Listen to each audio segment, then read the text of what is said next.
Hello and welcome to my channel. Today we're going to be talking about collecting like terms, more focused on the indices. So from part 1 and part 2 of my previous videos, we were talking about collecting like terms, but mainly for A, B, separate alphabets, and also some products, so A, B, X, Y, how we're going to combine them. So this video is going to be lots of indices. So another word for indices is also power, so X squared. The squared, so the 2 at the top is your indice or power. We're going to see with a group of them how we're going to combine the whole expression.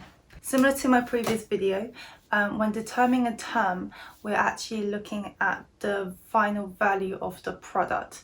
So we're not exactly including the number in front of it because that tends to represent how many lots of that term, but looking at the term itself. So for example, the previous video, AB, let's say A was 2 and B was 3, be 2 times 3 equals to 6. So BA will be 3 times 2, which will also equal to 6. And that's why that AB and BA will be classified as the same term. Same thing here when we're talking about indices. Over here we have an example, so x squared y cubed.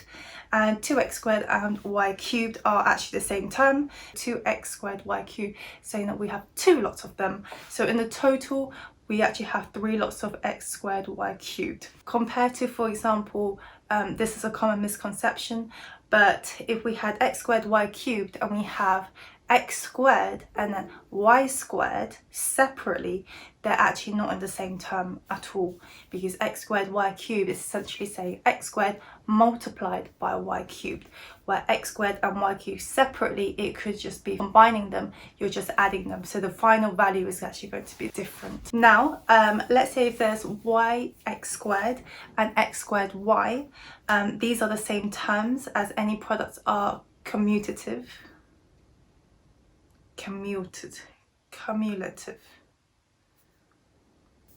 However, yx squared and x squared y are the same terms, as products are cumulatives, which means 2 times 3 is the same as 3 times 2.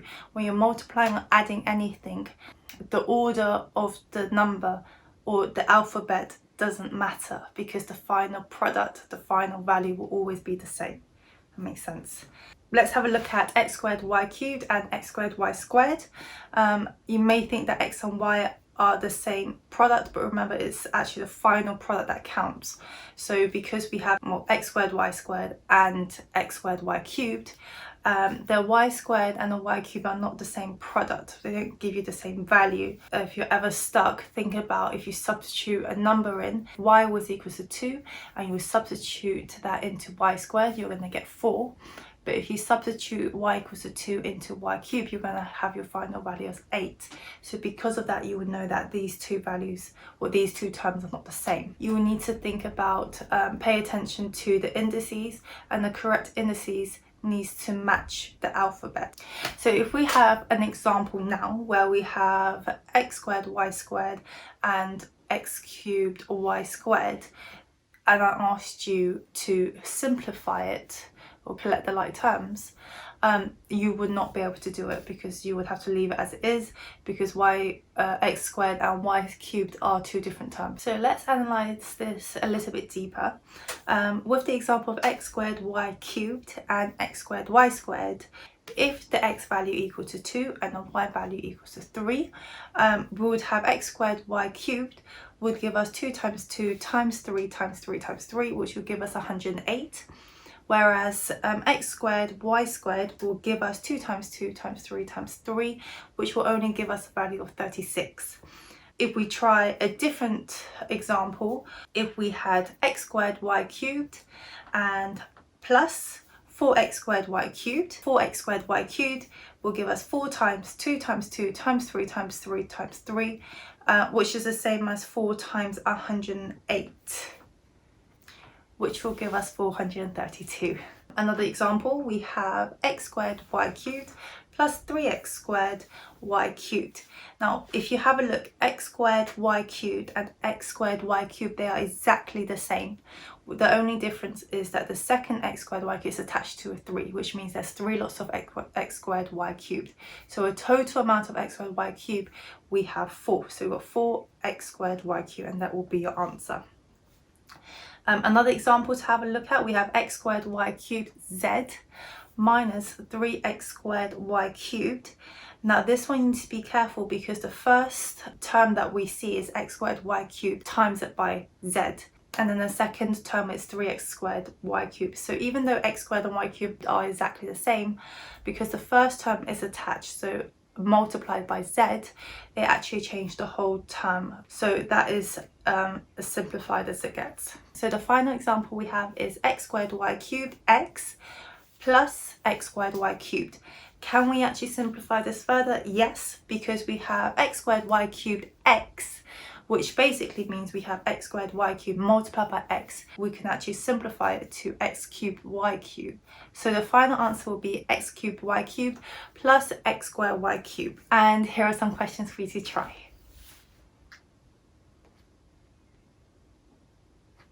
So here we're going to go through some quick misconceptions. So when it comes to x squared y cubed plus x squared y cubed, a common one that many people think is that you just add the indices together. You'll realize that you just cannot add them together. It's not correct. The same thing with x to the power 5, y to the power 3 minus x squared y cubed equals to x cubed y 0.